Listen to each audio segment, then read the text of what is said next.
I love good, gutsy credentials. My partner for this expedition, Randall Forsberg, President, Executive Director, Institute for Defense and Disarmament Studies in Boston. She worked at the Stockholm International Peace Research Institute, originator of the nuclear weapons freeze, co-author of a book entitled The Price of Defense. Now, how interesting that we begin our deliberations a few miles from Stockholm that I just mentioned. The Soviet Union, the last time I was in Scandinavia, had card tables all over downtown Oslo, Stockholm, Copenhagen. And incidentally, what is it about people on that side of the argument, which I will loosely call the left, and hope we don't waste too much time arguing, the world knows what I mean. Why do they all look alike?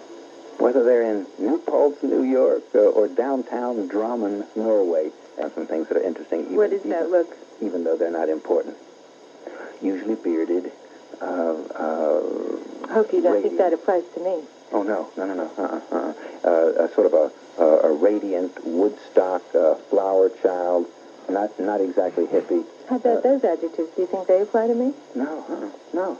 So what's this question about how the... You're inferring where I'm not implying. I'm talking about, look, I don't blame you for being a little bit aggravated because of what the Russians have done to the credibility of the so-called freeze movement by continuing to insinuate their nuclear submarines into those 30,000 beautiful islands off the coast of Sweden.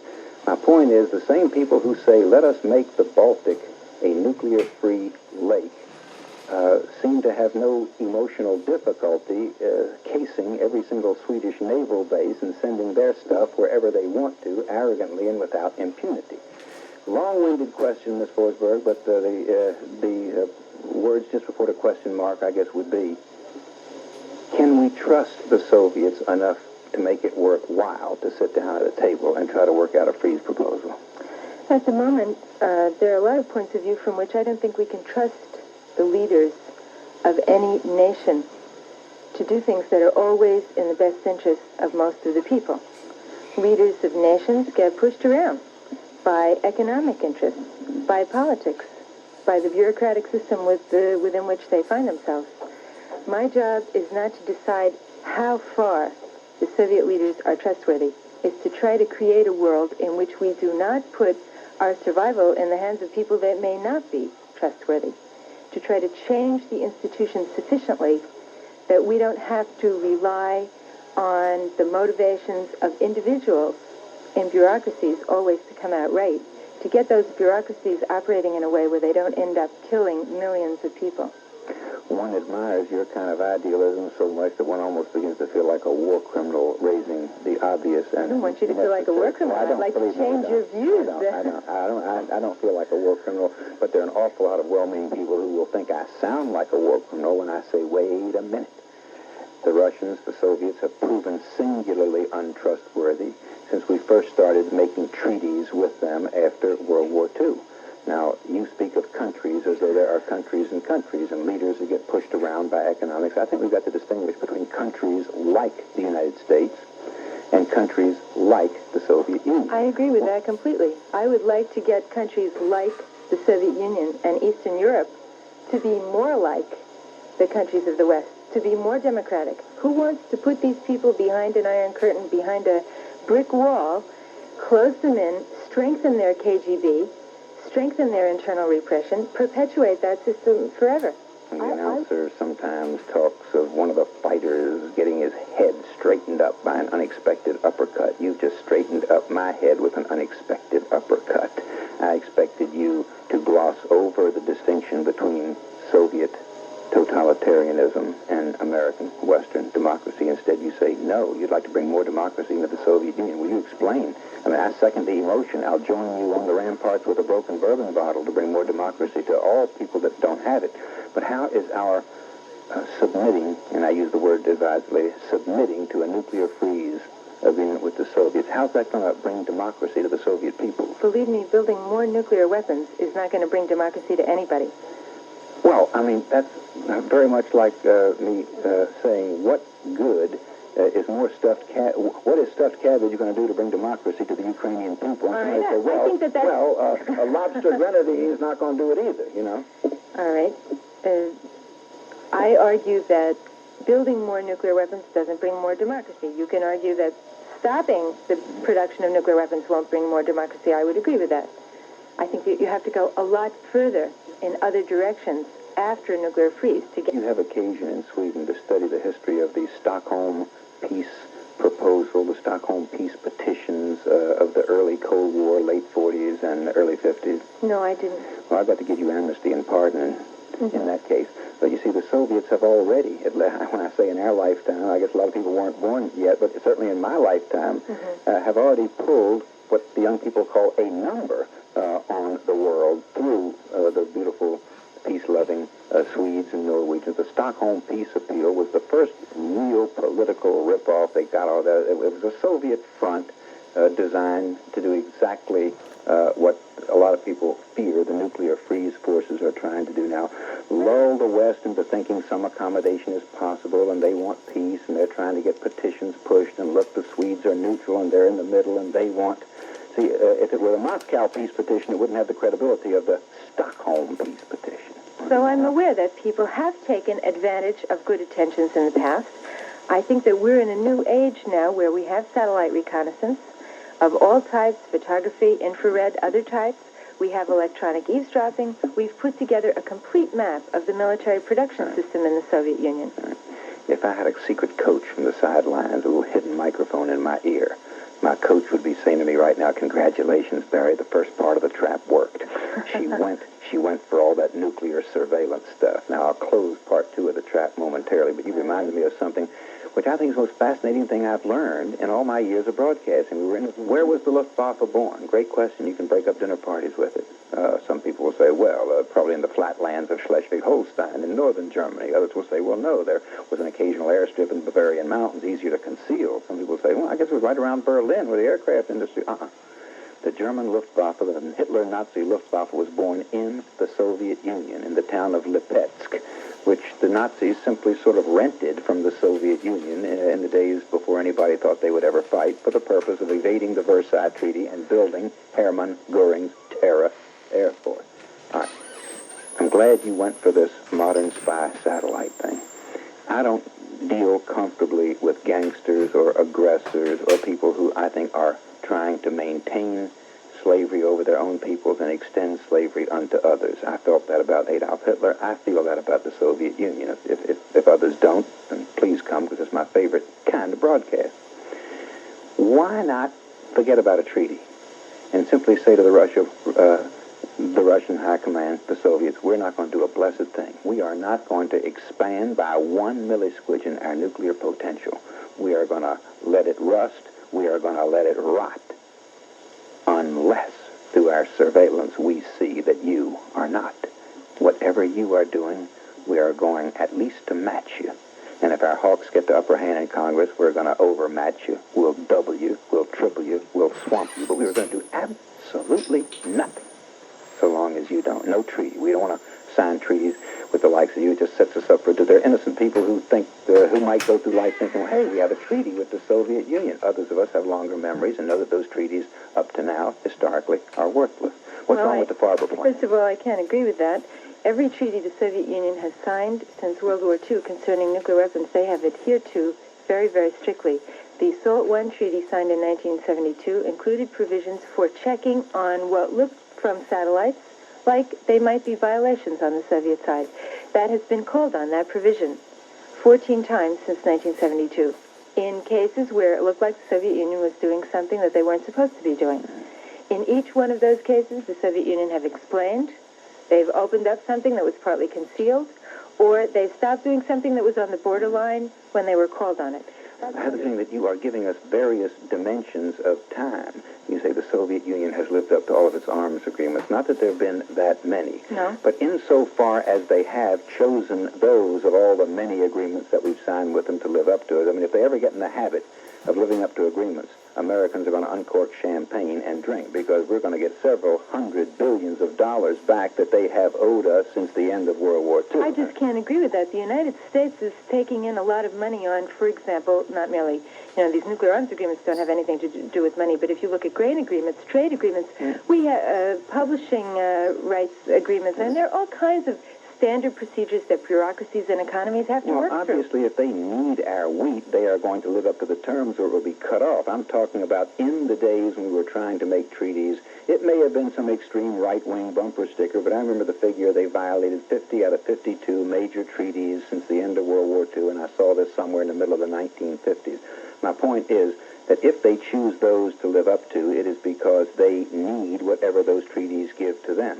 What bothers me is this. A rapist may make a very good babysitter 10, 12, 15 times. My point is I would not be comfortable with that arrangement, and I don't think anybody else would either. The Soviets, you see, you and I are from an ethic where if we break a treaty, it's bad. We acknowledge it as wrong.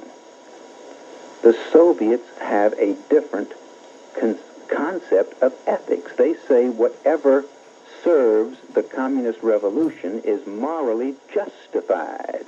So the point is, at the instant where it no longer serves their advantage, they will not feel bound. That's my concern. Well, I think that there certainly is a morality in the United States of the kind you described, and a morality connected with communism of the kind that you described also. On the other hand, I don't think that it's necessarily that good to adopt a holier-than-thou attitude when we have seen, for example, the CIA support internal insurrections, murders, all kinds of dirty tricks throughout the world, third world, of a kind which the majority of people in the United States, I believe, would not support. But the records show something very clearly at this point, because I have to say goodbye to you, and listeners are going to say, what's the matter, Farber? You finally got a tough one, you finally got a good one, you finally got a knowledgeable one who knows our history, and you limit her to 2 lousy segments. Why don't you have her on for an hour or 2 hours like you do all those others that you can push around? Let the record show, and I want that I was late to this taping, and therefore what was supposed to have been a nice, long, rich acquaintanceship has to be real quick-breathed and abbreviated. Forsberg doesn't look old enough to be a mother, but she is the mother of a very important and controversial child, the nuclear freeze proposal. Listening in one question only. Iran introduced a resolution to kick Israel out of the United Nations because of Israel's invasion of Lebanon. Okay. Why, though, did Iran not bring up a resolution to kick Iraq out of the United Nations for Iraq's invasion of Iran? I mean, do you have you got it clear in your mind? Can you see the map of the world? Iran was invaded by Iraq almost 2 years ago, and they just fight happily ever after. Thousands of men in that awful, awful war, which has multiple casualties over what went on in Lebanon. I mean, I guess 10 people are losing their lives in what they call the Gulf War for every one, maybe even more. And Iran wants Israel out of the UN for the Israeli invasion of Lebanon. Hasn't said a word about throwing Iraq out for Iraq's invasion of Iran. All right, that's one of the things I may need your help on. This was by Abraham H. Lass. And my eye jumped to the identification print right down here. It says Abraham H. Lass is a retired New York City high school principal. He spent 41 years in the city's schools, and I was all greased up. I knew I was going to love whatever came next. And here's what came. It's a special tone and shape to our thinking, speaking, and writing. Happily, there were none of our contemporary reading specialists or readability experts fawning over our text to turn them into the kind of pap being served up to our kids and today's readers. At home, my parents saw to it that I got thoroughly immersed in my heritage and my people's history and language. This, they felt, belonged to them, not to the schools. One more paragraph, and I promise I'll quit. The schools didn't know enough or care enough about our traditions and language to want to enrich or preserve them. And wisely, the schools didn't try to.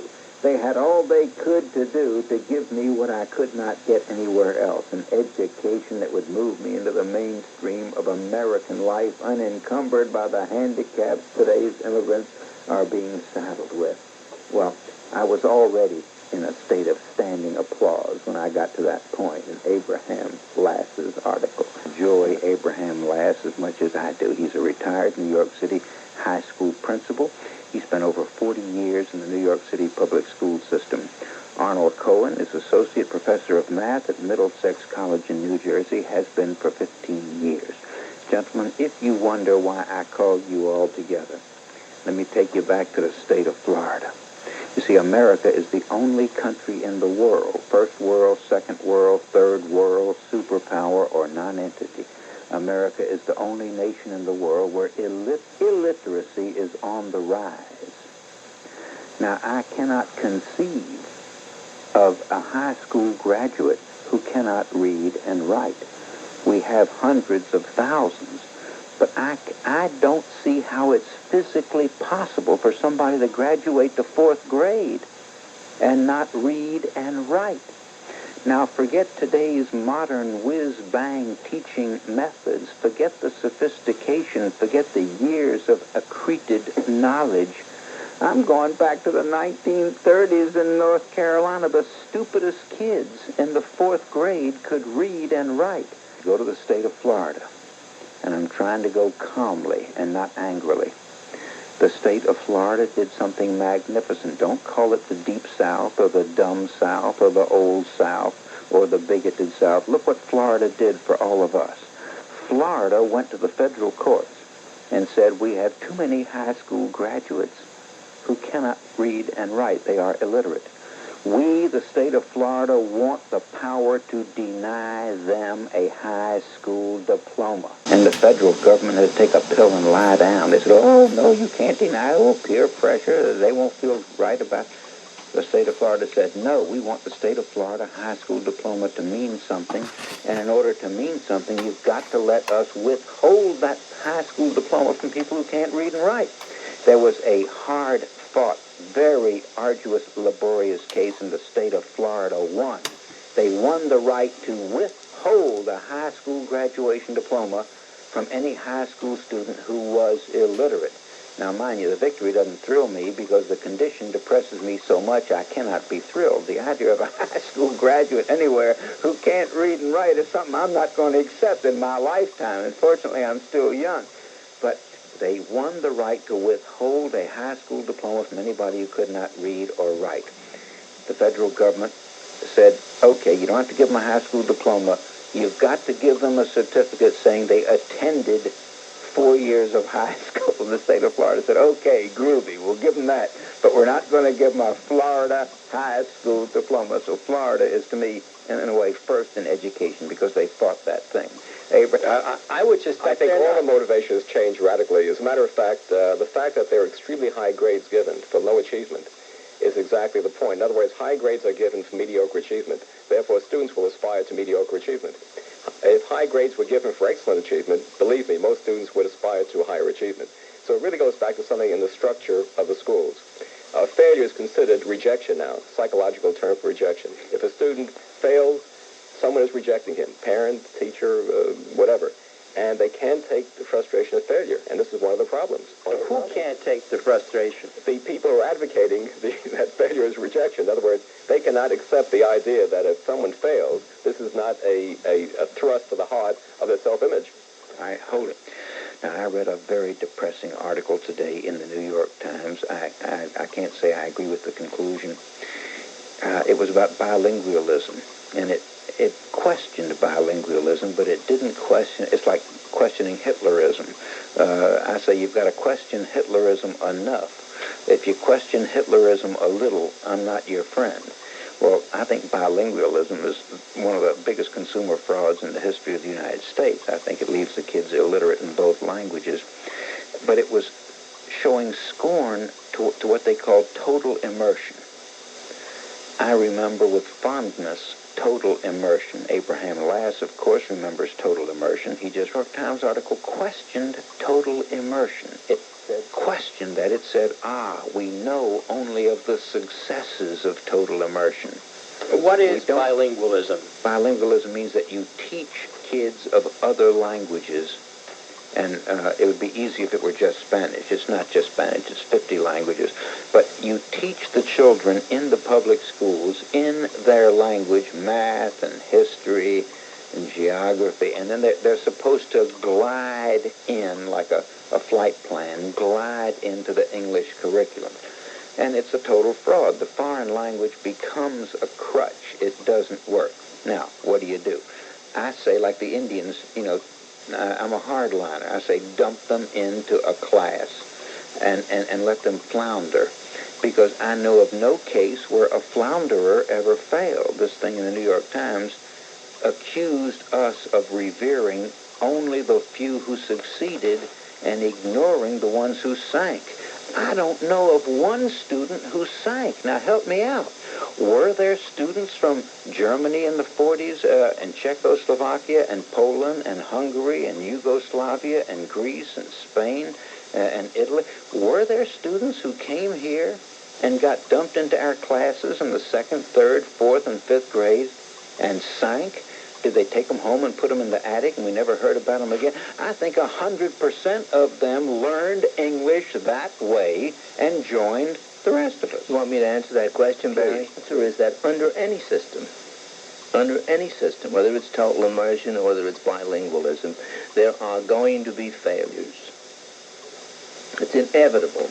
The question, however, the point, however, is that the vast majority of kids who passed through total immersion did not fail. But there were casualties in that system, and there were rotten teachers in that system, and there were teachers who didn't care. But there are considerably more failures in the non-total immersion, and it would have to be. It is very difficult to learn one language well. Very difficult. And it follows, as Shakespeare says, the night, the day, that it must be even more difficult to learn two languages at the same time while you are being taught by teachers to whom the English language is not native and who do not know the subject matter that they are talking. So what happens is that you are raising, it's the first time in the history of human education that a country or a municipality is taking its money, its resources, its personnel, and raising a generation of kids who are going to be, as you say, illiterate in two languages, and who are not only going to be illiterate in the language, but who are being taught the subject matter, the substance of what they are going to learn by teachers who do not even know that substance, because the standard for introducing people into teachers is not subject matter mastery, but it's mastery of that language. If a teacher is in a bilingual program, the standard for selecting him for that bilingual program is his fluency in that primary language, whatever it happens to be. In addition to which, he must know English too. But he is speaking English with probably a foreign accent and maybe bare competency. Then he needs a third thing, which is subject matter mastery. He has to be an excellent mathematician, as I think Arnold would tell you. Even an excellent mathematician can't teach every kid mathematics. And then if you take a teacher who is teaching in a foreign language, to whom English is not his native tongue, and to whom subject matter is almost tertiary, if not secondary, what is going to happen to the kids? And that is a basic question that is not being addressed. Not what is happening to the teachers. And you don't have enough teachers to do this anyhow, and certainly not enough good teachers. But the kids are coming out hobbled, handicapped in language, and handicapped in the substance. Look, one cliche I know is true, and that is that children learn languages quicker than grown-ups. Absolutely. I have too much experience. You're never going to bowl me over. You take children and throw them into another language, and the dumbest one inside of 1 year will have competency and indeed fluency. Gary, one point, and it gets back to this idea of failure again. Kids learn by failing. If an infant tries to walk and they fall and they feel pain and they fail and then they succeed later on, any child learns a sport or learns any activity by failing first. In a language, you don't succeed immediately. You do fail. You don't think of the right word and so forth. Again, it gets back to this issue. If the bilingual program would it be successful, not successful, we should be able to tell in the early stages. But because we're not being told the truth, because we are given this aura of success, we have to find out later on, maybe years later, that we're actually failing. And this gets back to the issue of the integrity of the grading for expectations and monitoring the success of the program. This is a real problem. I'm glad you brought that up. I love analogies. Analogies are tax-free psychotherapists. What is a psychotherapist? He says somebody who helps you see something from a different perspective. An analogy helps us see something from a different perspective. If the wheel were to be questioned by a committee and they were to make it square, that would seem pretty dumb. But I'm here to tell you folks, the American educational system has undergone precisely that. The wheel of reading, phonics. A is an ah, or maybe an ah, or maybe a or something, but it's pretty much constant, and watch it. It can trick you, but it's not going to trick you too much. A C is a s or a k, and that's all. Options are limited, even in this tricky language of English. That was the wheel. That was the phonics wheel. You broke the code. You learned the sounds of the letters. You learned to read. And even in North Carolina in the 30s, everybody read in the 3rd grade, for crying out loud. Practical joke. For English to have become the international language is like a 500-pound man with iron weights on his ankles winning the marathon. English had to overcome so much because English is not an easy language. The orthography, the spelling of English is a booby trap, a practical joke, a psychedelic detour. You cannot misspell a word. We can misspell, executives can misspell words in English even though they handle it well. You can make 1 or 2 mistakes in French. You can make 2 or 3 in Hungarian. You can make 1 or 2 in Russian. In every other language I know of, it is impossible to misspell a word because it is 100% phonetic. It is impossible to in English, it is very hard to spell words right. But in spite of that, the phonetics, even though our booby traps and sand traps and optical illusion, even though English is treacherous with orthography, still, if you learn the names of the letters and the sounds of the letters, you can break the code. An alphabet hit North Carolina. I was there. University of North Carolina, the first Russian class ever in the history of the state of North Carolina, and Tiger Titus drew the Russian alphabet across the blackboard. There were V's that looked like B's. There were R's that looked like P's, an H that looked like an N. There was something that looked like a goalpost, and that was a P. A sliced O pronounced like an F. There was a psychedelic-looking letter that looked like the number 61, and that was pronounced U. And there was something that looked like a ship with 3 smokestacks, and that was pronounced like a sh. And that same ship with a rudder was a sh. And the Russian G started out like an American G, but the last 3 strokes never made it. There was an E backwards, and there was an E with 2 dots over it. There was something that looked like a butterfly with its wings spread out, pronounced like a zh. And there was a B flat. I'll swear there was a B flat in the Russian alphabet. They call it a mnyaki znak. And you could feel the energy fever of that class drop with each Russian letter the professor wrote across that blackboard. The next day, there were no longer 45 students in that class. There were 5. There is a possibility to... There's many words in the Russian language as there are in ours. But the dumbest Russian mujik, the dumbest peasant, I mean the most illiterate, counterproductive Yakut, could not have enough imagination to misspell more than 20 Russian words in the whole language. There aren't that many vulnerable to misspelling because the Russian language, as are most languages, they're friendly to the speller. They have a sound, a letter equals a sound. They have a lot more letters than we do. There are no possibilities for mistake. Okay, English is treacherous, but once upon a time, we could handle it. Kids read. I mean, monkeys jabber and raccoons steal garbage and beavers build dams, and students read. Now, we're here to conduct a little bit of an investigation right now. Only one. That was really critical.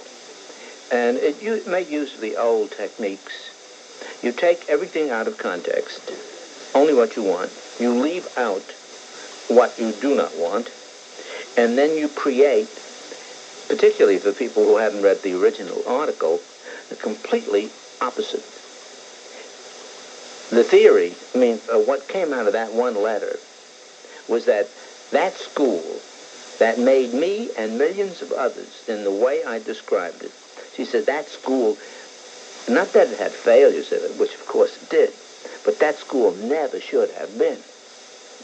That's a pretty raw statement. Never should have been what? It never should have existed. Nobody should have had schools like that. The school that you've been describing. The school that I've been described that made me. And I'll tell you something very interesting, that the present chancellor, Alvarado, who was a Puerto Rican, I think, or he's just Hispanic anyhow. He's an American. He's an American. He was brought up on a monolingual system. He did not speak English when he came into the schools at 5. He rose through this monolingual school system to become a teacher, to become a superintendent of the district, to become, through Fordham, to get his doctorate, became a superintendent of district, became a chancellor of the school system, and he is at present, guess what, advocating more bilingualism, even though his own life is a startling example of monolingualism, making a man chancellor of the school system. But he is going to impose a larger... That's rather discouraging to hear. But after our discussion. It's true. Oh, and this can be done. It doesn't have to be done with super teachers. It has to be done with the teachers that exist.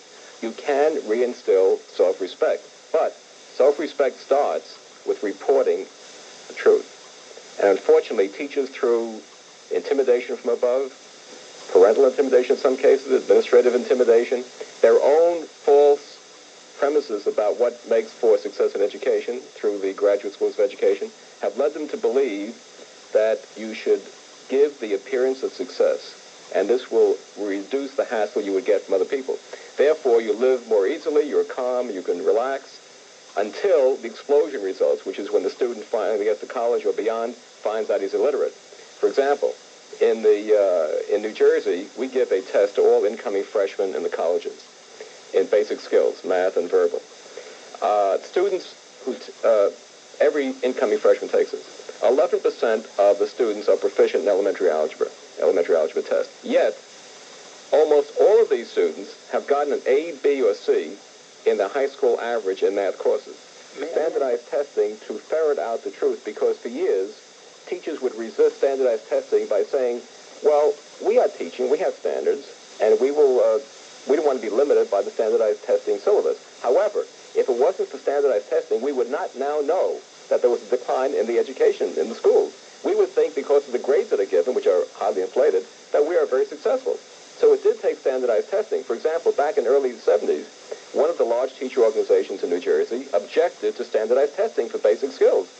And one of the reasons they did, and I happen to know this, is that they felt teachers would be embarrassed and would be hard put to defend themselves against the fact that students were not performing, and they would be blamed solely.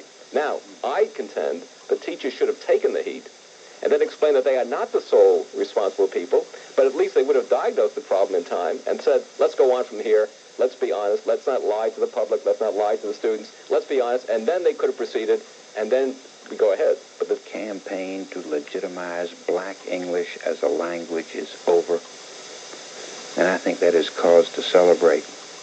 But before you write me off as a white Southern bigot who just doesn't want anything good for blacks, I want something good for people. I want something good for education. Black English was an aberration. I'm glad to see the end of it. But you got to trust me now. You got to put me on my own recognizance. I would have been just as glad to see a movement to legitimize Southern English meet its demise. I mean, if somebody taught Southern English, hi y'all, and make that good standard English, I would fight it, and I'd be glad to see it go.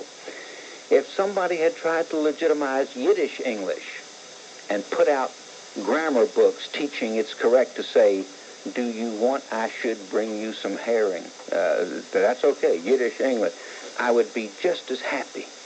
I'm happy to see the demise of black English, Southern English, Yiddish English. You got to trust me. I'm co-equally jubilant to see the demise of all political forms of our beautiful, all political aberrations of our beautiful English language. Where is Geraldine Smitherman today? Wayne State University. She and I rolled around in the mud on radio and television about so-called black English. I want her with me now on a soon upcoming broadcast. It's just so wrong to fractionalize English. It's so great in its standard form. Who needs to make political points by pretending there's a black English, a Yiddish English, a Southern English, a Polish English, a poor English, a Mexican English, the pits? There is a standard English, and the standard should be raised and applied to one and all. Those who believe in that are gathered around me right now. He flunks them out. If they don't pass, he flunks them unsentimentally. Do you ever get flack from the administration? Oh, all the time. All the time. Tell me. Well, they maintain that if you fail a student, you're not meeting his needs. And I'm sure every student has a need to pass, basically. And maybe it would be separating the want from the need. He has a want to pass. I don't know if he has a need to pass if he doesn't achieve it. But there's constant pressure, and fortunately for myself, I'm able to withstand this kind of pressure. But many teachers, unfortunately, this gets back to the same issue we talked about before, do not want to be hassled, and it's easier not to have to do it. And no one has ever been criticized for giving too high grades. That accompanied a very valuable book that I can't wait to get into, entitled Red and Hot, The Fate of Jazz in the Soviet Union, by my partner for the broadcast, S. Frederick Starr. The only thing about this book that is marred is a little letter that comes with it that he is not responsible for. Are you ready? How's this for disease? Thank you for your interest in Fred Starr and his new book, Red and Hot. I think Fred would make a fascinating interview for Barry. Very few Americans have lived among the Russian people in an unofficial capacity, and Fred's 3-year adventure in Russia. I'm forgetting the small stuff. It's not Russia, it's the Soviet Union, except for one little part of Russia. Okay. Fred's 3-year adventure in Russia has given him a wealth of insights and experiences to draw on. Now, so far, okay. Are you ready to fall off? Are you ready to fall off the canyon cliff and go hang gliding with me? Here we go. The letter continues. We know so little about the Soviet Union. Propaganda of our own, as much as theirs, has obscured even the barest details of daily life from our vision. Charles, do you get the majesty of that? Oh, yeah. You know, we lie about them, they lie about us, two superpowers co-equally... They got generals and we got generals. Co-equally bad, we got shticks, they got shticks, we got propaganda, they got propaganda, even-handed here. Oh, let me read that again. We know so little about the Soviet Union. Propaganda of our own, as much as theirs, has obscured even the barest details of daily life from our vision. By the way, they said the same thing for years about the Soviet Union and every other communist country, the most recent of which was they gave us that same baloney about Red China. During the time of the Cultural Revolution, they told us that we have kidded ourselves completely. We don't know if we didn't recognize Red China. We don't have an embassy. So we have no way of knowing, except, you know what? Everything that those of us that were watching Red China out of Hong Kong and by talking to refugees came out to be absolutely true. And everything the people had said that were over there turned out to be wrong. Including the repression of Tibet, which they're now admitting. All right. Fred Starr's extraordinary double life as musician and academic, and that is not in question, I'm not ridiculing that sentence, has given him the rare chance to speak to us of the Soviet people. They may think we're still hooked on Mickey Mouse, but we've still got them all dancing in furry boots. Now that from a publicist for the publishing company that publishes this book. Now, ladies and gentlemen of the medical profession, I submit that as a classic little sliver of pathology. That is the disease.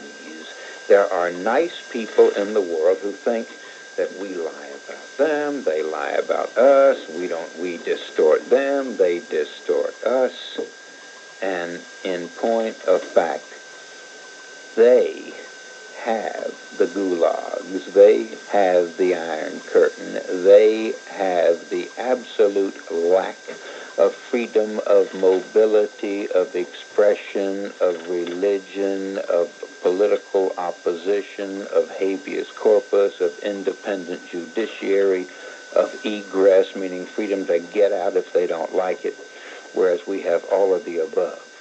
So, I just wish there were a therapy program that I could offer the person who says, oh, we still have them in furry boots and they have us hooked on Mickey Mouse, and here, ladies and gentlemen, we have two superpowers co-equally guilty of failure to understand each other. Well, the word guilt in a little area of jazz. You watch it, examine it very closely, and you see constant debate over it, constant uncertainty, and major shifts, flip-flops. And in this case, incidentally, what I found most striking as a student of Soviet affairs who's used to looking at them from the top down, as criminologists tend to do, what is most striking is the fact that they finally had to reckon with public opinion. People wanted jazz. People liked jazz. And their problem, reckoning with public opinion, public taste, public values, was that you could announce that jazz is a terrible thing, and then you're dependent upon your subordinates to implement that policy. Well, what happened was really reached some ludicrous proportions. They sent whole gangs of jazz musicians to the Gulag Archipelago in 1947. They got out there, and this happened to one by the name of Eddie Rosner, who was an extremely good trumpet player. He arrived at the camp at Kalima, a dreadful place, and we know that probably 4 to 5 million people never returned from Kalima. He arrived there, and the commandant of the camp was looking down the list of inmates who'd been sent to him, and there was the name of Rosner. The commandant knew perfectly well that the official policy in 1947-48 was kill jazz. But he was a jazz fan himself, so he said, is this the Eddie Rosner? and the Eddie Rosner said, yes, I am. And he said, well, we want to get you a trumpet, and he did. And pretty soon he'd assembled jazz musicians who had been sent to the camps from all over the Soviet Union, put them together in a first-class swing orchestra, and they were touring around the Gulag Archipelago for 4 years, playing to the inmates. Where was Eddie from? He was originally, he was from Germany. He was a Jew from Berlin who had escaped Hitler by going to Warsaw and then escaped him again by going to the Soviet Union. Dr. Boris Subak interests me far beyond the ostensible reason why he is here. He's a board-certified psychiatrist in the Soviet Union, practiced in Moscow, trained there, immigrated to the United States, and now has his own practice at Four Winds Hospital. He's an instructor of psychiatry at Columbia University, really who these credentials say you are. How in less than 10 years did you manage not just to make yourself understood, but to master American English? Well, when I was a boy, at 7... Listen, I can't get over it. In 1973, you left the Soviet Union? Oh, yes, I did. I'm sorry, I didn't mean to interrupt you. I'm just overwhelmed. Well, when I was a kid, at 7, I set a set of very grueling exams to enter a special boys' English school in Moscow.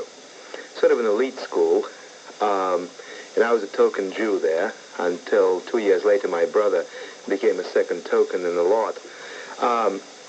We were trained to speak English as native speakers. We had 3/4 of our curriculum in English. We were not allowed to speak Russian during intervals and breaks.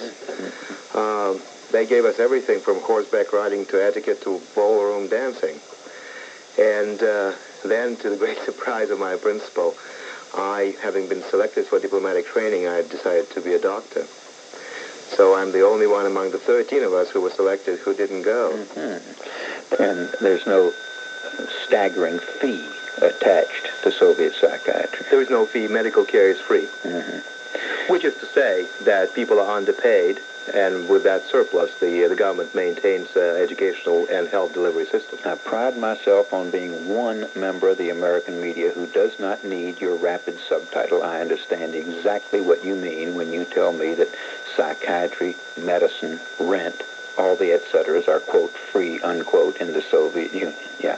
Now then, I lean now on the World Psychiatric Body, which it was sort of like that they were going to throw out the Soviets. The Soviets resigned before being thrown out. But they were going to be thrown out because not just Americans, but psychiatrists, men of medicine around the world, had heard repeated and had seen sufficient proof of abuse inside Soviet psychiatry, which is pretty breathtaking. I mean, you can just... Everything you've heard a right-winger say seems to be true about the abuse of psychiatry in the Soviet Union. The main charges are, and I'm reading from a document here that this was sent to me by a listener. Anyhow, it's a summary of the World Psychiatric Association's charges against the Soviet Union. The use of a diagnosis, parentheses, sluggish schizophrenia, close parentheses, not acknowledged in any other country to justify the compulsory incarceration or treatment of dissenters, the forcible detention of persons without right of appeal who do not threaten violence to themselves or others, the administration of drugs to patients against their will, the use of excessive doses of psychotropic drugs with punitive intent, the use of painful drugs with no acknowledged therapeutic value, the punitive incarceration of subjects far from their homes and with bans on visits by family or friends or the receipt of food parcels or letters, the severe harassment of Soviet psychiatrists and others who have complained about these practices. Let me read one more short paragraph and then we'll get your comment after a short break. The Soviet communists believe sincerely that all dissenters are mentally and emotionally disturbed. This follows logically from their basic premises, which include the conviction that the Communist Party is the mind of the Soviet Union. If this is so, anyone dissenting from the decisions of the party is alienated from his own mind. False premises lead to irrational conduct. When we get back together. Every word of what you read is true, and I feel proud that in a small way I was a participant in the long and drawn-out process that led to the condemnation of political abuse of psychiatry in any country. And a resolution by the World Psychiatric Association in its International World Congress in Honolulu in 1977, condemnation of such practice in any country, wherever such practice takes place. Now, the use of psychiatry as a means of political repression and social control goes way back in the Soviet Union, except that it's a funny reversal that we started to witness in the mid to late 60s.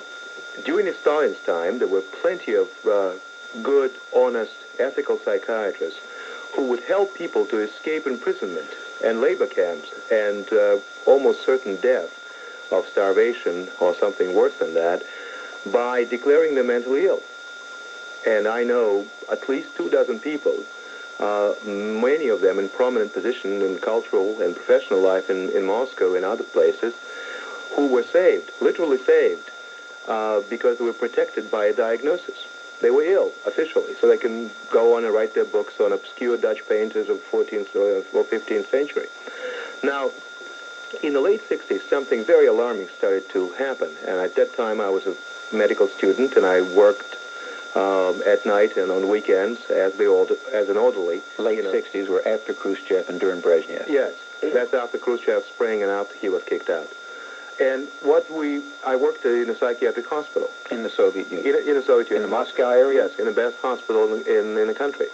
And what I started to hear at that time, that there were people who were placed in the hospital, usually before a national holiday or an important visit by an American president or a king from some obscure Arab country or something like that, who were placed in psychiatric hospital with no obvious evidence of any mental illness, and who were promptly released after these national holidays or these important visits. And that was my first contact with such practice.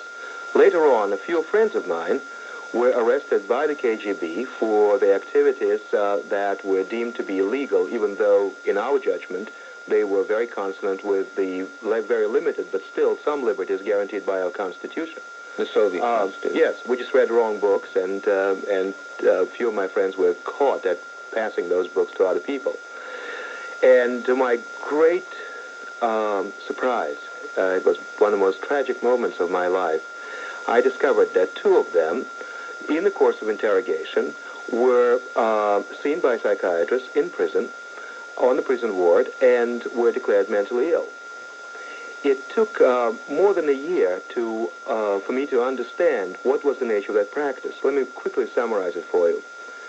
If you have somebody who is eloquent, who is on the ball, and can give a judge a hard time in the courtroom, on whom KGB has very little information, who did not crack during interrogation and did not give KGB evidence against himself. There's no Fifth Amendment, you know. And if you have such person, particularly if that person is not an outright anti-communist and maybe even neo-Marxist, and a lot of kids were in the 60s, still had illusions about Marxism and so on, you have somebody who will be very, very disturbing in the courtroom. So it's much easier to declare that person mentally ill, deprive him of an opportunity to be in court and to be heard, stamp him mentally ill and thus compromising his ideas, and then virtually indefinitely confine him to one of those special psychiatric hospitals that are virtually prisons, where you can extend indefinitely their confinement at will until they recant or until you render them harmless. And if that is not enough, once they're out, they are still mentally ill. Therefore, they are subject to compulsory treatment, whether they want it or not, and compulsory hospitalization, again, at will, by their district doctors, who, of course, will bend every time under the pressure from KGB. So that is essentially the practice. All the details that you read about, the use of so-called medication, substances like sulfazine, which is actually a suspension of sulfur in peach oil, which induces extraordinary high fevers and is used as a means of chemical restraint, which with no proven value in treatment of psychiatric illness. That is all true. It is being used. The use of medication for people who exhibit no symptoms that warrant such medication, which by all medical standards constitutes torture. The denial of medications that should be given to people who have side effects to psychotropic. And I can go on and on. Well, the majority of Soviet psychiatrists do not participate in such practice. I mean, the government is very prudent. They know that there are very few people who are prepared to violate the ethical standards and every shred of morality and participate in such practices. Therefore, they confine the abuse of psychiatry to very few and very specialized institutions. For example, regardless of where the dissident of any kind was arrested, and the Soviet Union is a large country, if they decide, for whatever reason, to ship that person down the psychiatric tubes, that person will inevitably arrive at one institution, which is Serbsky's Institute of Forensic Psychiatry in Moscow, where on one ward for the entire country, he will be worked up, if we can call it a medical workup, by a very small group of psychiatrists who will do whatever secret police expects of them, and that's the place where these diagnoses are rendered. So we should not be under the mistaken opinion that when we talk about abuse of psychiatry in Soviet Union, we're talking about the entire profession. We're talking about a limited group of people. Okay, good. Thank you for explaining. With the passive acquiescence of the entire profession. If there were no Soviet Union, oh, I would be such an Ottingerist. You would see me physically. I would go to the third world. I would go from hut to hut. I couldn't teach them how to do anything like plant or build or manufacture. I could teach them how to do 60-second beer beer commercials and how to give signals to the engineer. I'd teach them whatever skills I could. There is, however, in the world today a threat, a force that is self-proclaimedly out to globalize its concept around the world. They have proven their earnestness and their arms buildup in their seizure of Eastern Europe, in their invasion of Afghanistan, in their Finlandization of Finland, most of all, their military buildup, which is far beyond anything needed to defend themselves. Now, the rest of the world watches. What kind of ally is the United States? And I'm saying there are times when these lovely liberal instincts that you and I share, everybody knows you share them, few will believe that I do because of what I'm going to say next. There comes a time when these passions are overruled by sheer questions of survival. Now, the Soviet Union has shown us its method of handling its El Salvadors. Hungary becomes an El Salvador in 1956. Boom, 2,000 Soviet tanks, 200,000 troops. 10 days later, no more Hungary. And 2 years later, no more talk of Hungary. Czechoslovakia in 1968. Poland in 1980, Afghanistan in 1970. The Soviet Union has a specific, abrupt way of handling backtalk on its borders or in its camp. The rest of the world, the Norways and the Paraguays and the Australias and the Brazils of the world, I'm sure don't like it. But I promise you they respect it because the Soviet Union stands up for itself as a superpower. Horrible, hideous, brutal. I'm not suggesting we emulate them, except in very key areas such as Central America, for crying out loud. Yes, there I say, sorry, fellas. This territory's not for monkeying around. Well, I don't think 4-year-old girl's feverishly cleaning up her room. Her mother says, Dorothy, what's gotten into you? She says, please, Mother, help me. I just heard over the radio that 2 girls were arrested for running a disorderly house.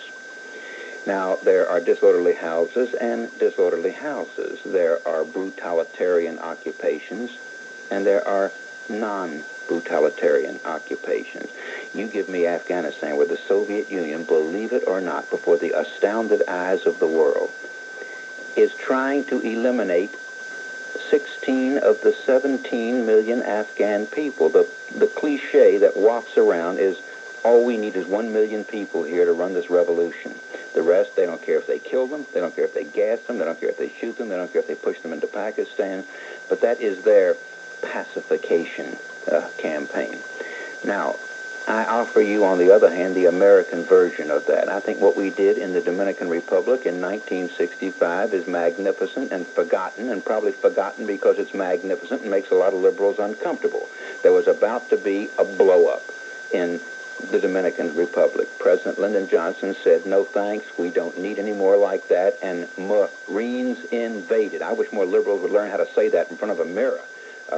Encounter group, psychological training, Marines invade. That's not going to hurt you. You don't calcify. You don't die. You don't go to Marines invade. What a saving, a wholesale, massive saving of life when the Marines went ashore in the Dominican Republic in 1965, and now the Dominican Republic is a democracy. Maybe they don't get an A+, but they certainly get a B+, and they're marching toward democracy, and it would have just been a communist bloodbath had we not sent the Marines in 65.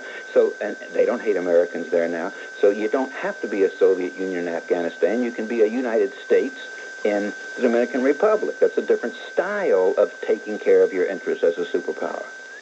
On WMCA. Hello, Barry. It's you. Happy Independence Day. I want to call your attention to something. Since you always talk about these countries, it's up your alley. Now there's been submarines, and they've been identified as Soviet submarines lurking around spying off Sweden. Sweden and Norway. They even have these midget submarines come out of the mothership and go on the waterbeds. NPR. He was going on about how wonderful NPR is and so forth. Well, I happen to hate NPR. And I don't understand why my tax dollars are appropriated to support a service that I don't avail myself of, and in fact that I happen to dislike very much. I don't have much chance to listen to National Public Radio. You 2 specific examples of things that I heard on All Things Considered, to which I took extreme exception. But before I do that, let me tell you that my political opinions have not always been on the right. I used to be quite radically left. So that I know the landscape of the radical left a little bit more than your average apolitical person. All right, number one.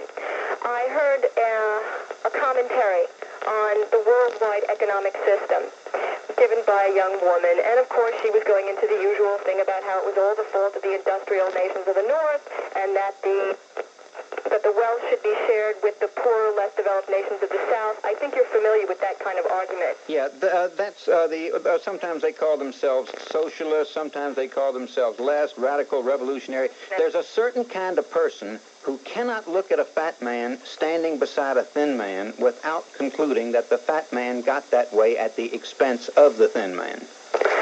Even if you can even consider the industrialized nations at this point fact, but after what OPEC has done to us. Well fed, right. But anyway, at the very end of it, they gave her name, and I forget what her name was, and then they said that she was a reporter for the Pacific News Service. And I know what the Pacific News Service is. Pacific News Service is a radical left-wing outfit out in Berkeley. Their stock in trade is, and they've been doing this for the past, 10, 15 years, ever since the Berkeley free speech days of Mario Savio, is to try to point out that the fascist, racist, genocidal United States is about to take over the world. All right, that's number one. Number two, they had a whole thing, this was quite a few months back, on the Middle East. It was right after the siege of Beirut. And it could have been considered fair, except that there was an interview with a young man. He was an American-born Palestinian who basically claimed that the program of the PLO was no longer to destroy Israel. It was simply to set up a state in the West Bank and Gaza, and I quote, that the fact that the American public still believes that the program of the PLO is to destroy Israel is strictly Zionist propaganda, unquote. And they didn't point out that is not true. The PLO covenant remains unchanged. 14 of the 23 articles of the PLO are dedicated to destroying Israel. So people who listen to this show are going to be under the impression that the PLO no longer believes in its own program. Pushed my way through press releases on the air, but this one, nobody can stop me from reading it. The man who probably wrote it may be in the room. The man who wrote it may be one of the two in the room right now, but I'm going to ask him to join the listeners, and I'll ask Tom DeVries to join the listeners while I read NBC in Lebanon, a study in media misrepresentation, written and directed by Peter Emanuel Goldman, presented by Americans for a Safe Israel. NBC Nightly News devoted nearly 600 minutes to the war in Lebanon between June the 4th and August the 31st, 1982, with less than 30 minutes of this time given to the Israeli view or a factual background of the war. Pro-PLO Lebanese leaders were interviewed 14 times, while anti-PLO Lebanese leaders were interviewed only twice. The Lebanese opinion was strongly against the PLO. 10 non-official Americans were interviewed on NBC Nightly News, all of them anti-Israel, while the views of the many impartial Americans, including generals, congressmen, and clergymen who visited Lebanon during the fighting and discovered that Israel's interpretation of events was essentially correct, were censored by the network. Yasser Arafat and the PLO were consistently presented in a favorable light and glorified by NBC, while Israel and its leaders were denigrated. Israel was accused of being the aggressor in the Middle East conflict, and the Arab version of events was presented as fact. Grossly exaggerated civilian casualty figures based on PLO sources were broadcast and not corrected when they were shown to be patently false. Pertinent information was withheld by the network, and falsehoods were commonplace. NBC did not inform its viewers that its reporters were not free to tell the truth because of the PLO's reign of terror against journalists, which included the murder of a dozen foreign and Lebanese journalists. Furthermore, NBC gave only cursory mention to the background of the war, the cause of the war, and the importance of the war, preferring instead to portray the conflict as a relentless and deliberate Israeli attack on the civilian population of Lebanon. Imagine, continues this press release, imagine if coverage of World War II had started on D-Day without any background of German occupation or atrocities, and the news media covered the Normandy invasion from the inside of a French hospital. This was how NBC covered the war in Lebanon. Now, I've read about half. You can't prove it by listening to the tape because you haven't heard a word out of either one yet. Peter E. Goldman, director of Americans for a Safe Israel, wrote and directed NBC in Lebanon, a study in media misrepresentation. As you heard, it does not waste time on diplomacy. Tom DeVries, producer of one of the public TV series, Inside Story, and he brings battle flags and scars and some veteran stripes from every single branch of the media. He's covered for TV, for newspapers, and for magazines. During the summer of '82, we witnessed a huge distortion and misrepresentation by much of the media. We can't say all of the media, that would be unfair. We decided that we could only, and this is when I say during the summer of '82, this is during the coverage of the war in Lebanon. We decided we couldn't tackle the entire media, though I did write a piece called Lessons of the Lebanese Campaign with Professor Marvin Morrow, which dealt with the whole media and its coverage of the war in Lebanon. But we basically decided we had to take only one example, one network, and we felt that NBC was marginally worse than ABC and CBS. They're all guilty of distortion, misrepresentation, falsifying, very tendentious selectivity in choice of interviews, but we felt that NBC was just slightly worse, and it's for this reason that we chose NBC. But the problem is not confined to NBC, the problem of advocacy journalism, of media misrepresentation, and it's not just confined to the war in Lebanon. I remember... was obvious distortion and misrepresentation, and the patterns would indicate that this must be deliberate. Just as one example, which you read in your introduction, they interviewed, we counted during the course of the war, 10 non-official Americans, which they choose to present, every one of them virulently anti-Israel, when in fact Israel was being visited during this period by congressmen, by generals, by clergymen, all of them impartial, and they were basically confirming Israel's case, and yet NBC chose not to put them on. What we call the Vietnam syndrome, the concept that the media no longer allows a Western democracy to fight a war, to use force of arms. And it has a revulsion against any kind of force, even when justified. I don't know if this is the case. Fear was another case. We know for a fact now that during the entire period in Beirut, the foreign media and the Lebanese media was basically censored by the PLO. How were they censored? They were simply killed if they dared report the truth and dared say anything contrary, anything bad about the PLO. 9 foreign journalists were killed by the PLO. This was essentially a reign of terror. But what bothered me was not that it occurred is bad enough, but why didn't NBC, ABC, CBS, or even Time, Newsweek make this into a front-page story when the PLO was driven out of Lebanon? We had a case where 4 journalists, I believe, were killed in El Salvador. This case, did it obviously work? Was there this censorship basically practiced by the media? Why did the media not report about this reign of terror which was happening? In fact, during the war in Lebanon, we had a lot of talk about censorship, but it was always Israeli censorship. Day after day after day, you saw flashed on the screen, censored by the Israeli. John Chancellor, for example, gave a long diatribe, must have lasted 5 minutes, about the horrors of Israeli censorship. Whereas, in fact, I know a few cases in wartime where there was such total, where the media was allowed such freedom to cover a battlefield, and yet there was constant talk of Israeli censorship, whereas, in fact, the media was not free to cover the murders in Syria, for example, in Hama, when the Syrians murdered 10 to 25,000. Was there, in fact, Israeli censorship?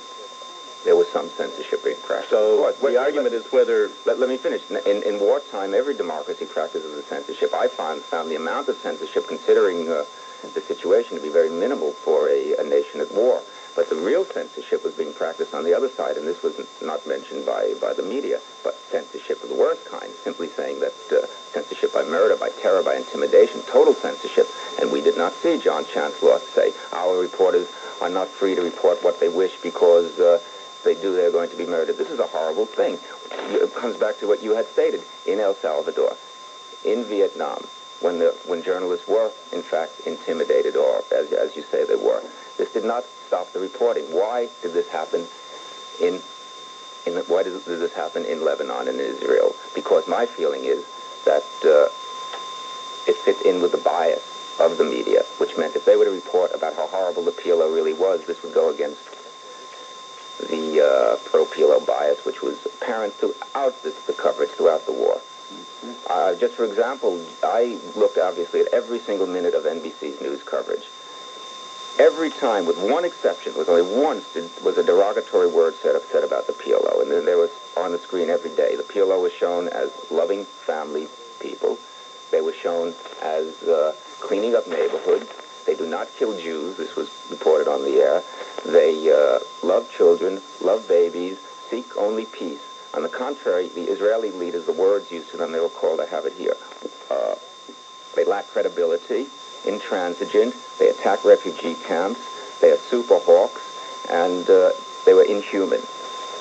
This was a consistent pattern throughout the war. This Barry wants to get Let me live up to my campaign promise and just read another little burst from the press release on the study in media misrepresentation, NBC in Lebanon, written and produced by our partner for the broadcast, Peter E. Goldman. Considering the constant pattern of bias, there can be little doubt that NBC not only maligned the Jewish people in the state of Israel, but that it indulged in the practice of advocacy journalism. NBC held a point of view, shaped the news to fit this viewpoint while omitting or minimizing news which did not fit its bias. The network ceased being an observer or an objective source of information, but became a protagonist for one side, in this case the PLO. This undoubtedly helped prolong the war as the PLO reaped a public relations bonanza and cost the lives of countless Israelis, Lebanese, and Palestinian Arabs. I won't stop and let you take that back if you want to. You're really accusing the network of having blood on its hands for this bias. Yeah, to the extent that one of the main reasons that Arafat remained so long in Beirut was because he was reaping this amazing public relations bonanza. I mean, he was becoming a folk hero on network news, which he admitted one day on NBC. And secondly, the network's influence on American policy, as we know, it influenced the president, it influenced the Secretary of State to the degree that it prevented Israel from using the necessary force. I mean, when I say it prevented, that it hindered Israel in using the means necessary to get the PLO out of Lebanon. So what it did do to a certain degree was prolong the conflict and thereby cause more loss of life on all sides. So the loss of life, obviously, the greatest exaggeration of the media started at the beginning when they started throwing around figures like 10,000 dead, 600,000 civilian refugees, whereas in fact when an actual body count was made with the officials of southern Lebanon, it turned out that only 460 civilians had been killed in the Israeli assault, and there were American military men who went there, some of the leading experts, and said never have they witnessed in combat greater results from a military point of view in a crowded areas with less loss of civilian life than what the Israeli forces did in Lebanon, and the media was presenting the opposite picture. I had in my film, I interviewed General Richard Carr, U.S. Air Force, retired. He went to Lebanon with five other major and lieutenant generals, including General George Patton Jr. and General Harry Kennard, some of the leading retired generals. They all expected to see huge devastation, tremendous damage, and they said when they got there that there was very little damage, and they said the pattern of the distortions was such that it indicated deliberate bias. For example, we had a very dramatic story.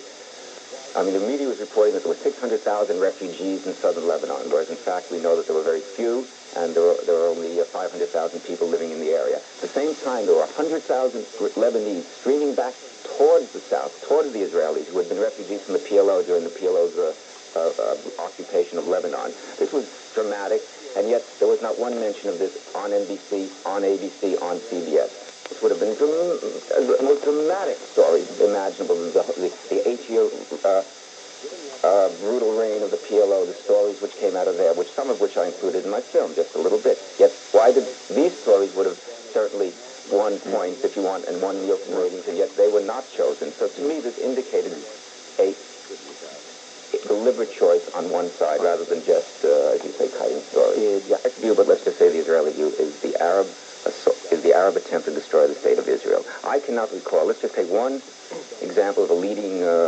newspaper, Washington Post. Now, I've lived in Washington for 4 years, And consistently, I cannot recall once where a PLO leader, and they quote it almost every week to this effect, that our aim is the destruction of Israel, that the PLO's aim is the elimination of Israel, or the rooting out of the Zionist entity, or what. This fact never appears in the Washington Post. Instead, you read in the news columns, in the editorial columns, even in 90% of the op-ed columns, that the core of the conflict is the Palestinian issue. You hear this. I mean, am I wrong? For the last 5 years, 6 years, constantly the American public has been having drummed into it that the core of the Arab-Israel conflict is the Palestinian problem. Where Israelis have been saying this is not the problem, it's the Arab attempt to eliminate the state of Israel. Israel does not get equal time. But I would like to... This is angels on the head of a pin. But I would like to deal... Please. The first congressman to visit Lebanon, and this was certainly a newsworthy event, was Representative Charles Wilson, Democrat of Texas. No friend of Israel. He went to see for himself what was happening, went to Lebanon, walked around, and much to his surprise discovered that there was not much civilian damage. That the Lebanese were hailing the Israelis as liberators, that they were glad to be rid of the PLO, that the Israeli relief effort to help the civilian population of Lebanon was extraordinary. He held a press conference, a media conference. As a matter of fact, I believe most of the media attended that conference, yet not one word appeared on ABC, CBS, NBC, or in the major newspapers. The delegation of generals whom I mentioned, they could have been interviewed by the press. They were in Beirut, they were in Sidon, they were in Tyre.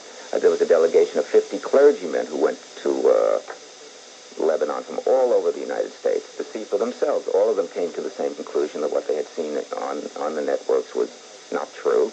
And they were willing, not only willing, they were desirous to talk to the press, and perhaps they did, and yet these things did not appear, certainly not on the networks and not in the major media. So in other words, there were many Americans in Tyre, inside, and in Beirut, available to NBC and ABC and CBS if they wished to use them, who would have supported Israel's version of what was happening. You know, he said, wow, I've been in 4 wars, and this was not like any of the others. He said, when we marched into Egypt, the people weren't happy to see us. He said, these Lebanese, they were so happy to see us, and he smiled. That convinced me. And this is significant, and yet we did not, this was hardly touched upon by the media.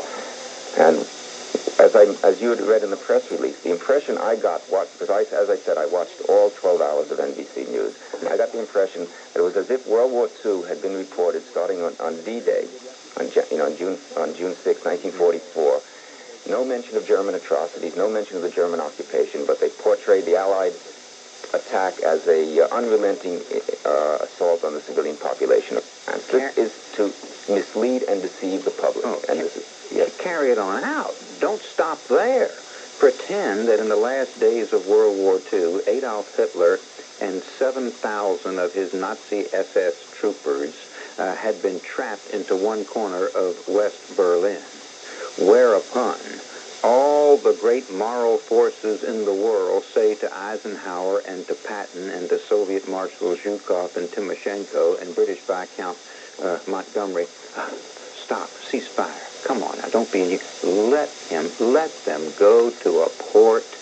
We'll disperse them all over the world. Don't take Berlin and destroy the last remnants of Adolf Hitler.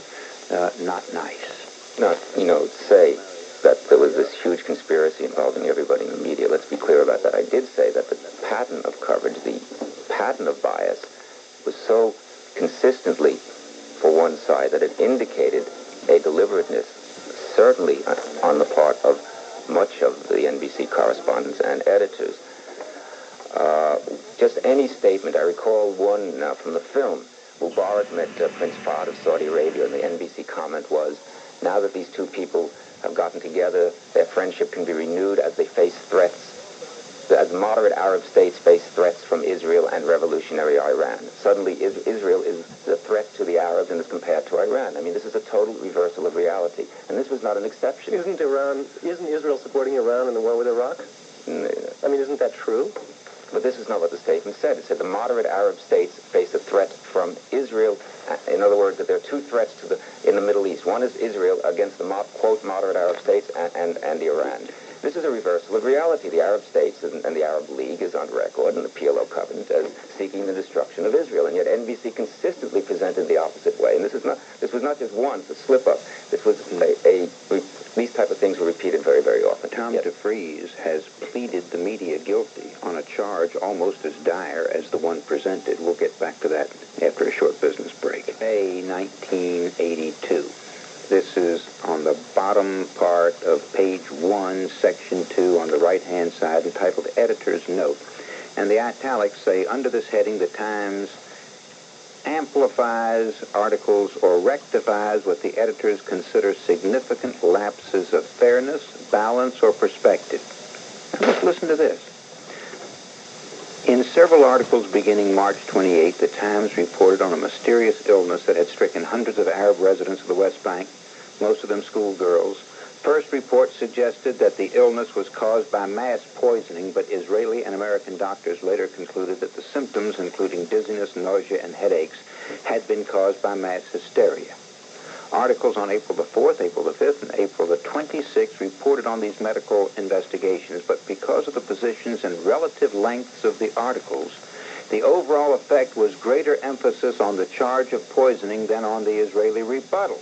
In the most recent article on May the 21st, imprecise editing resulted in the omission of previously reported findings by the Centers for Disease Control in Atlanta that most of the 943 cases resulted from mass psychological reaction, not poisoning. Almost through now. The article quoted an Arab doctor in the West Bank who said Israeli officials had dismissed him as director of public health services there because he refused to agree that the illness had no organic basis.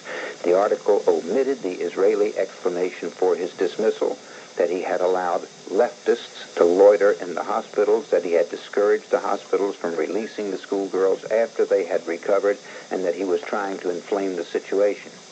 The coverage gave more weight to the Arab charges than to the American and Israeli explanations. There was no journalistic justification for the disparity. Isn't that a remarkable thing to appear in the New York Times? Well, the Times, at least in this case, had the integrity to say we reported it wrong. Unfortunately, in some cases, the Times is very guilty on its op-ed page, where articles, pro-Israel, pro-Arab articles run approximately 8-to-1. I'll give you an example. I made a count during the first month of the war in Lebanon, and there were 30 articles appeared on the war. This is in June 1982 in the New York Times. 24 of them were supportive of the Arab position and against Israel. Only 3 supported the Israeli position, and 3 I kind of counted as neutral. And the ratio has not improved greatly since. So I'm very glad to see that the Times have the integrity to, on its news pages anyway, to admit an error. The Washington Post, on the other hand, for example, their prize-winning Lauren Jenkins wrote an article. He's very, very anti-Israel. He wrote an article in which he said that the Arabs own 93% of Palestine I think in 1947, 1948. This figure is a PLO figure. The actual figure is 20.2% from the British mandate. These are the official figures. When it was pointed out to them, they did not retract. In fact, they tried to find excuses for it. Newsweek did the same thing. They wrote 95%. And when it was pointed out, they simply made no retraction, even though their figures were taken right from the PLO. That the inflated civilian casualty figures were provided to the Red Cross by the Red Crescent, and that the leader of the Red Crescent was Arafat's brother. Now, I've heard that, but I think anything that cosmic just can't be true. The question is, why then did not ABC, NBC, or CBS or anybody check its sources when the figures were obviously inflated and from a source which was not reliable? What bothered me is after the Red Cross, for example, in Switzerland denied these figures, say these are not ours, and after the Israelis and the authorities in southern Lebanon showed that very few or relatively few civilians had actually been killed, not only did NBC not report these denials, not report the Israeli figures, they even allowed Arab spokesmen to repeat the original grossly inflated figures and even add to them. I remember a couple of weeks later, they had on an Arab spokesman saying 14,000 had been killed. In other words, the 10,000 grew to 14,000. I find that inexcusable. I believe either ABC or CBS did at one time report the Israeli figures, but very briefly. I have so the Red Crescent guy gets up with his stick and he points to his numbers, and then the next guy gets up with his stick. I mean, But this why is is not all done. of a sudden But NBC we believe some guy in Switzerland? Yeah, but NBC did not do this. The Red Crescent reports this, the Israelis report this. They simply gave the Red Crescent figures repeatedly as if they were fact, and did not report the Southern Lebanese and the Israeli figures, and did not even question. I mean, when you get a source with so little credibility as the Red Crescent, which is the PLO, and just who throws out figures right and left. I mean, there should be, isn't there, I mean, I'll throw this question at you. Isn't there some kind of,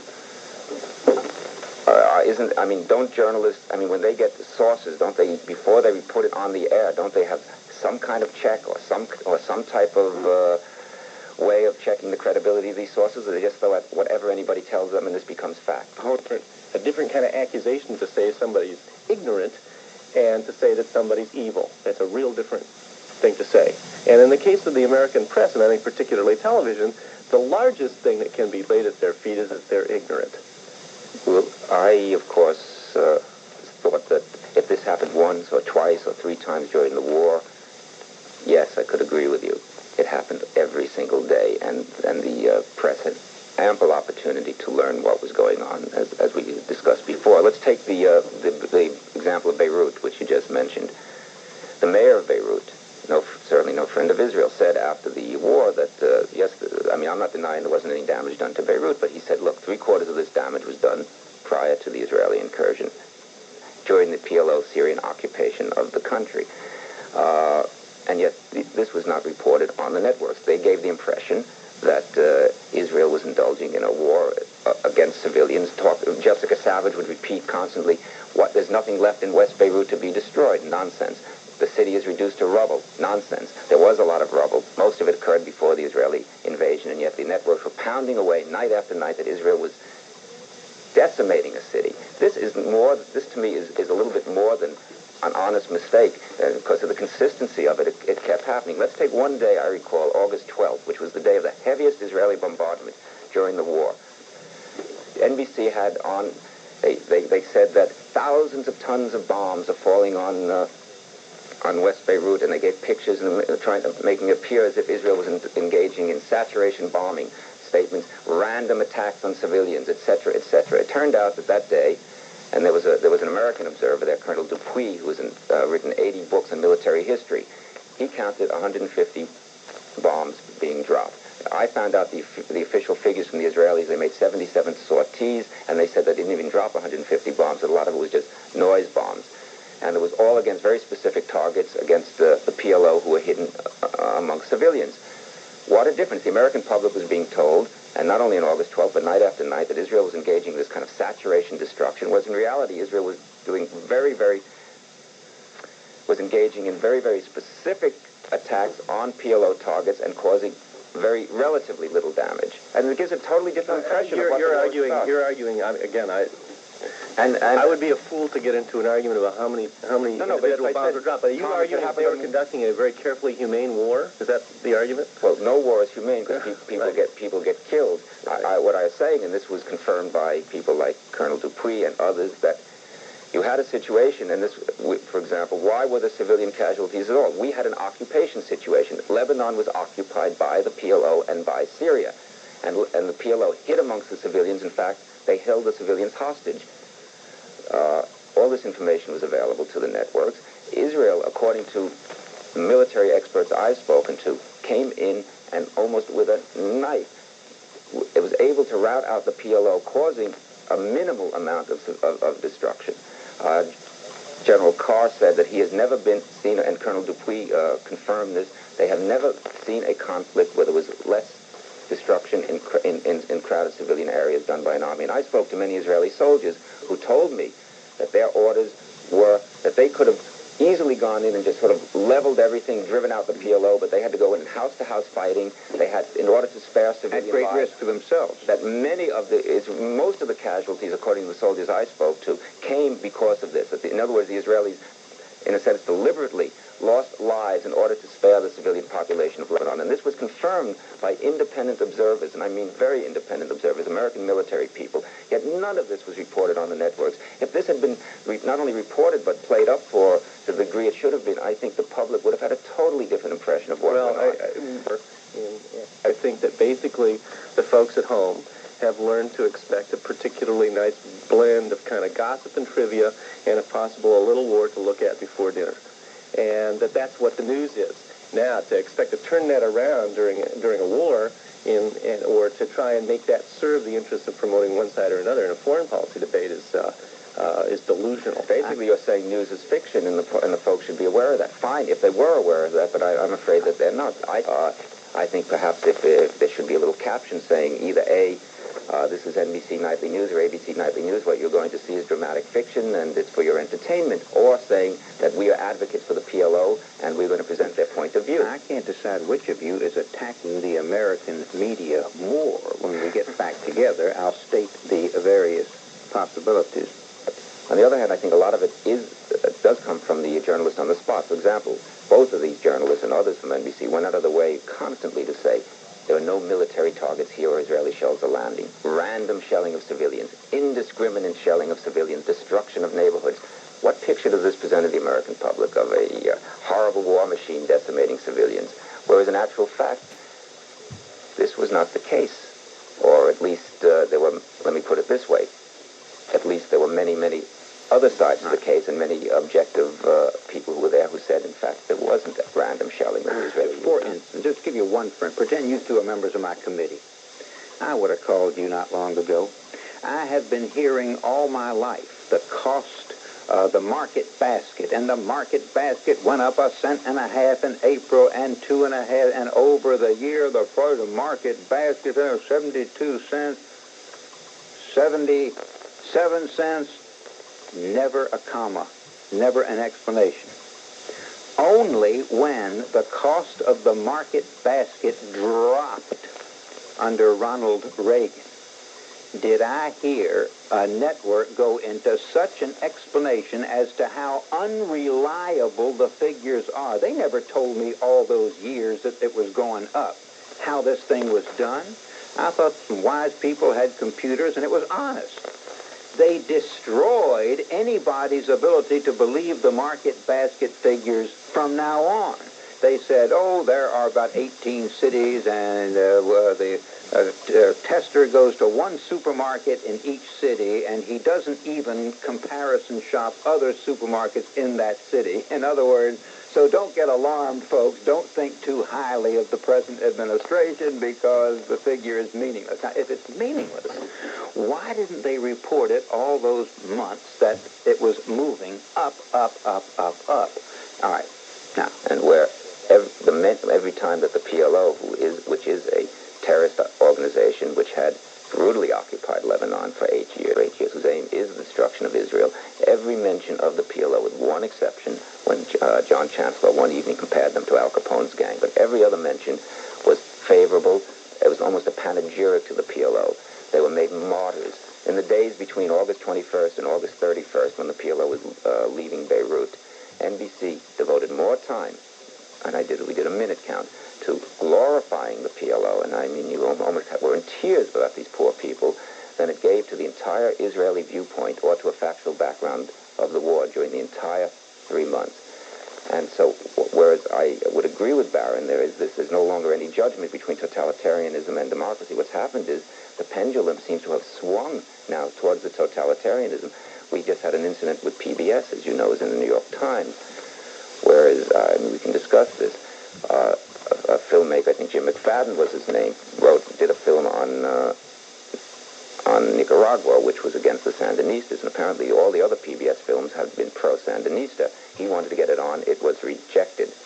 This appeared in the New York Times. They told him that, they had sufficient coverage of the war in Nicaragua, and they weren't going to cover it again. And apparently a week after they told him this, another film on Nicaragua done by the Institute for Policy Studies, a left-wing pro-Sandinista group, appeared on PBS.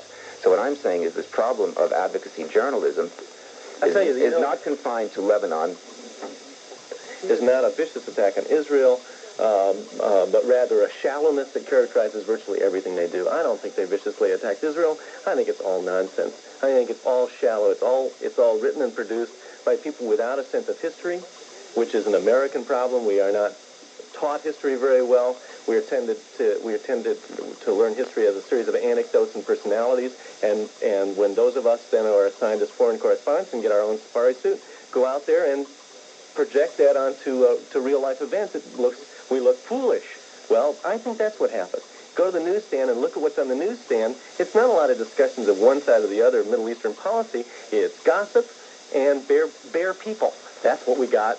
And I think it's a degradation of what the First Amendment was for. If what we were getting were arguments about Middle Eastern foreign policy on both sides, I'd love it. My question then to you, is if you think that you admit that the coverage was poor and almost facile and more fiction than fact, but then why was it all so one-sided? Why was the PLO, with a panegyric to the PLO, and Israel was presented in derogatory terms? Why, for example, NBC interviewed 16 Lebanese leaders.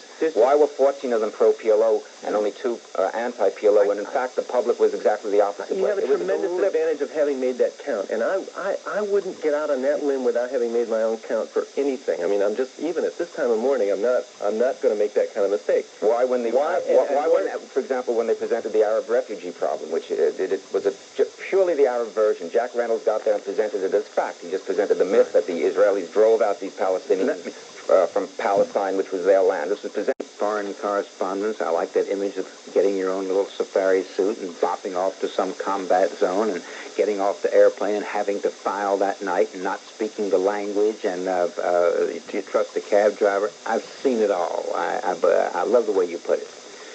But the dumbest American correspondent overseas should be able to tell the difference between defeat and victory.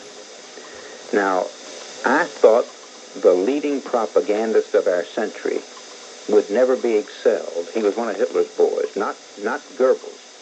Goebbels was his boss. This guy was better than Goebbels when it came to propaganda. He was the leading correspondent for the Nazi DNB radio during World War II. His name was Ludwig Sertorius. And when the British, ironically in that same part of the world, smashed Rommel's defenses, pitching Rommel into the longest and fastest retreat in the history of worldfare or warfare, all the way from El Alamein to all the way out of Africa. In the middle of the most humiliating total rout in military history, the Nazi army recoiling from the British Eighth Army, Ludwig Sertorius came on the Nazi radio and crowed. He crowed. He said, all British efforts to interfere with our systematic advance to the rear have been successfully smashed. Now, I thought that took the cake. But Yasser Arafat took a bigger cake. I recall those days very well of watching night after night after night as the PLO lined up to disembark, kissing the Lebanese babies goodbye, kissing the cats goodbye, hugging and kissing each other. This was not portrayed as a PLO defeat. It was portrayed as a PLO sacrifice. They're going to make the first move for peace.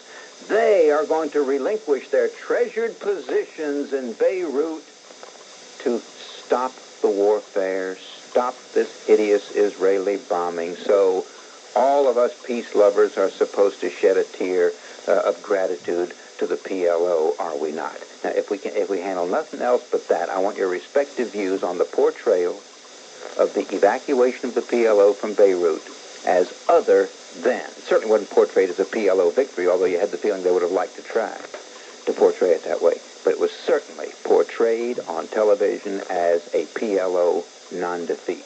Firstly,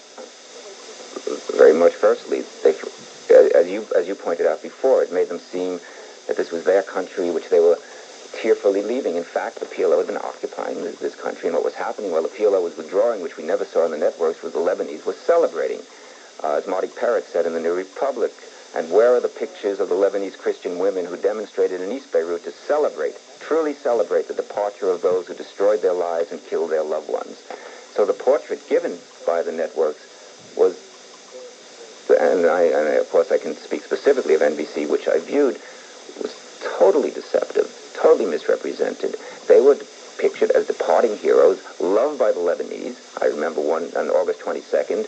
The narrator for NBC said, not only are the PLO in tears and unhappy, but this is a paraphrase, the Lebanese are giving them the traditional send-off with rice.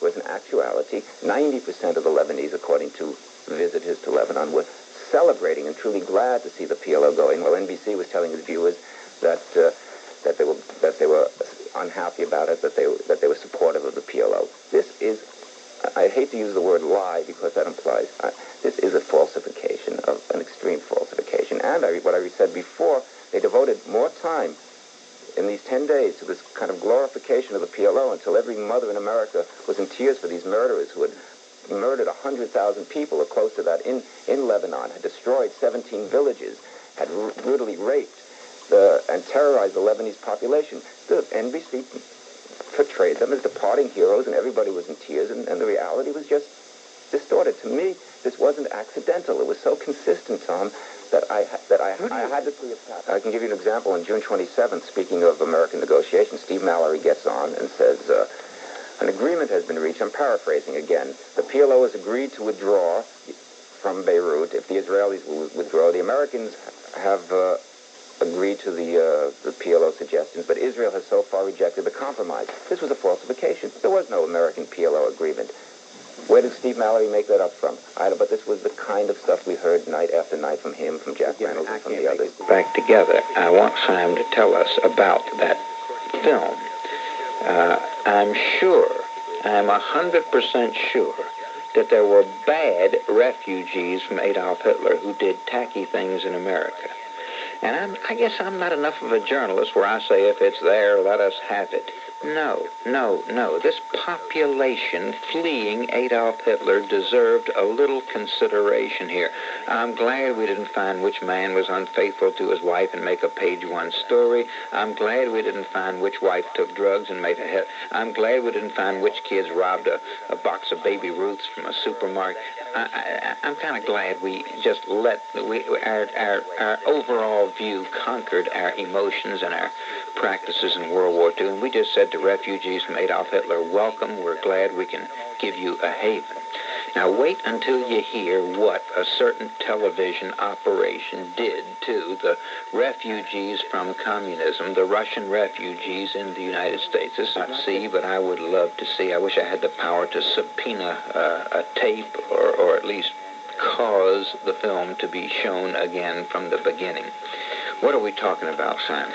We're talking about the film which is called The Russians Have Come, which appeared on Channel 13, which is a public television station, and it has appeared, I believe, quite a few times in New York, and the film was about the Russian immigrants that have come to the United States and about their way of suggesting in the United States what they think about American freedom. But it was, there is no words to express. I was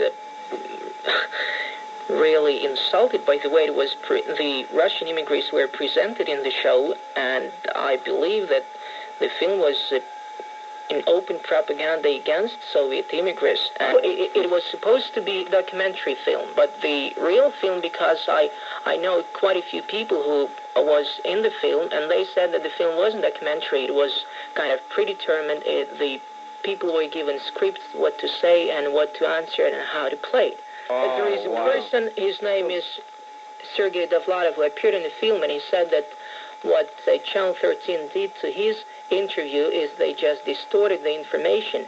The positive part of what he said about his life in the United States was just taken off, and all the negative things that he said about his situation, present situation in the United States, so that appeared on the show. And I don't really believe that it's the best way. So the Russians were just presented in the worst possible way. They were close to it. I didn't see the film, but I read a newspaper article. The Russians were all portrayed as vodka, swilling, freedom-hating drunks who could not handle freedom. They didn't understand freedom. And the newspaper article said that the film reported these people here, they miss the slavery of the Soviet Union that was so good for them. In other words, that freedom is bad for people from the Soviet Union. They can't handle it. I would reminded me exactly when I was watching the film, so I just recall that it was exactly what was happening in the Soviet Union. When I was in the Soviet Union, they have a special program, it's called News Program. So what they would do is they would go someplace to Harlem, or some of those places where you don't have the most intelligent people. I was going to use that as an example of a documentary that really destroyed Harlem that was made by Scandinavians sometime back. Exactly. It took every negative aspect. So that's what was happening. So they would go, they would ask him questions about American freedom and social system. So, and from this point, they would judge American system. So that's what happened in the film. They went to the people. They had a number of people who was absolutely positive, who were very glad and happy in the United States. I feel this is the best country in the world. There is no even a thought of going back to Russia, but they did not appear in a show. And the only one person, I was also very surprised, they took one person who was succeeding in the country, and apparently they didn't know that he was just a thief. His name is Kroll, and he started as a carpenter, and then he moved on and he became a financial consultant, or a kind of, so it had to do with financial things, an accountant or altogether. So he just collected money from people, and he moved to California, and even until now, people are looking for him.